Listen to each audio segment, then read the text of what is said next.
हिंदू परंपरा के अंदर ये नवरात्रि के जो प्रसंग हैं, ये तो देवी मां की उपासना के लिए थे। नवरात्रि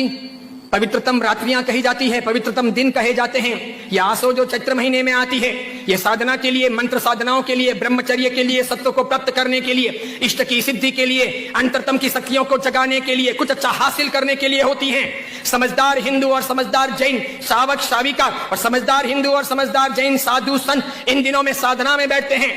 मौन रहते हैं, ब्रह्मचर्य का परिपालन करते हैं और आगे बढ़कर के शक्तियों को साधते हैं। उस जमाने में देवी माता की आरती करना, घट स्थापना करना, देवी माता को रिझाना और पुरुष एक तरफ, महिला एक तरफ, महिलाओं की जगह में, पुरुष की जगह में, देवी माता को बीच में रख करके मात्र उनके हाथ से गरबे ले और इस प्रकार उनकी भक्ति करें, यह परंपरा थी नवरात्रि की। उसके बाद में मात्र गुजराती स्टाइल में डांडिया आए थे, तो बहनें बहनों में खेलती, बीच में देवी मां की स्थापना की जाती, पुरुष में खेलते और इस प्रकार नौरते रखते, नवरात्रि पालते, खान पान का ध्यान रखते। उन दिनों में कोई शराब नहीं पीता, गुटखे नहीं खाता, चाय तक नहीं पीता, व्यसन नहीं करता, अलग अलग शयन करते, पति पत्नी अलग अलग रहते, ब्रह्मचर्य की साधना करते, संपर्क नहीं करते, शुद्धता प्राप्त करते और इतने सारे भोग विलास की जिंदगी के बीच में, इतने सारे विषय वासनाओं के बीच में कोशिश करते कि कुछ दिन पवित्रता के साथ बिताएं, ताकि देवी माताओं के सानिध्य प्राप्त करके हम शक्ति संपन्न बन सके, उनके आशीर्वाद अपनी जिंदगी में फल सकें। गरबे गए, फिर डिस्को आया, नाना प्रकार के धुनें आई, नाना प्रकार के गायक आए, कई कंपनियां, कई संस्थाएं इसमें कूदी, कई सारे लोगों ने धन कमाना शुरू किया, छोटे बड़े या डांडियों के अलग अलग कार्यक्रम होने लगे, सब लोग ललचाने लगे। देवी मां एक तरफ रह गई, देवी की साधना एक तरफ रह गई, नवरात्रि की पवित्रता एक तरफ रह गई, घट स्थापना एक तरफ रह गई, गरबे लेने का भाव एक तरफ रह गया, आरती और देवी मां को रिझाना, मातृ शक्तियों को प्रेरित करना, यह सब एक तरफ रह गया। आज डांडिये खेलने वालों में से किसको पता है कि साधना क्या है, ब्रह्मचर्य क्या है, ये क्यों है नवरात्रि, इसका हेतु क्या था, इसका रीजन क्या था, ये क्यों खेलनी चाहिए या नहीं खेलनी चाहिए, तो क्यों नहीं खेलनी चाहिए। मेरा ही नहीं, भारत के कई सारे अखबारों का, कई सारे समाजविदों का, कई सारी अन्य सामाजिक संस्थाओं का ये सर्वे वर्षों से रहा है, समय समय पर किया जाता रहा है कि नवरात्रि के महीने 2 महीने के बाद में जितने गर्भपात होते हैं, उतने गर्भपात बाकी के 11 महीने में नहीं होते।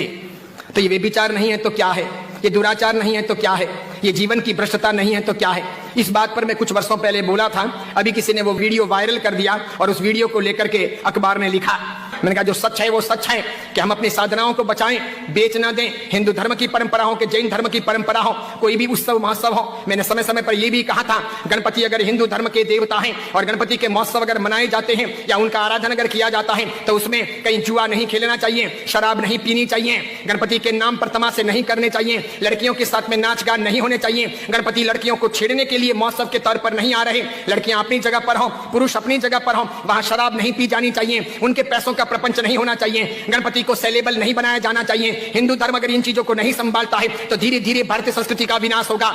सिखों ने अपनी धर्म परंपराओं को संभाला है, मुसलमानों ने अपनी धर्म परंपराओं को संभाला है, ईसाइयों ने अपनी धर्म परंपराओं को संभाला है। उनके जो ओकेशन होते हैं वो दूसरों को इंटरफियर करने नहीं देते, वो उसमें घालमेल नहीं करते। हिंदू और जैनों को इस बारे में सावधानी रखनी आवश्यक है। कल ऐसा ना हो जाए कि पर्युषण महापर्व के दिन आए या राखा तीज का दिन आए या कार्तिक पूर्णिमा का दिन आए और कोई उसे किसी प्रतिष्ठान के नाम पर प्रोजेक्ट कर ले कि चलो अब महोत्सव को इस प्रकार मनाएंगे, उस प्रकार मनाएंगे, तो 25 साल 50 साल के बाद में ऐसा हो सकता है कि हमारी होली की आराधना या हमारे पर्युषण महापर्व की आराधना का रूप रंग बदल जाए। जैसे मैंने नहीं कहा था कि मात्र संगीतकारों को बुला करके हम 9 दिन की भक्ति रख लें, सुबह भी भक्ति, रात को भी भक्ति, ठीक है, और इस प्रकार पर्युषण आगे बढ़ जाए और अच्छी खासी संख्या के अंदर वे आधुनिक संगीतकार आधुनिक धुनों पर बहुत गाएं और नौजवान लड़के लड़कियों को मजा आ जाए, सब वहीं पर जाएं। तो 10 साल 15 साल तक अगर ऐसा चले तो आज एक ने किया, कल दूसरा करेगा, परसों तीसरा करेगा, अब चौथा करेगा, धीरे धीरे साधुओं के व्याख्यान में कोई नहीं जाए।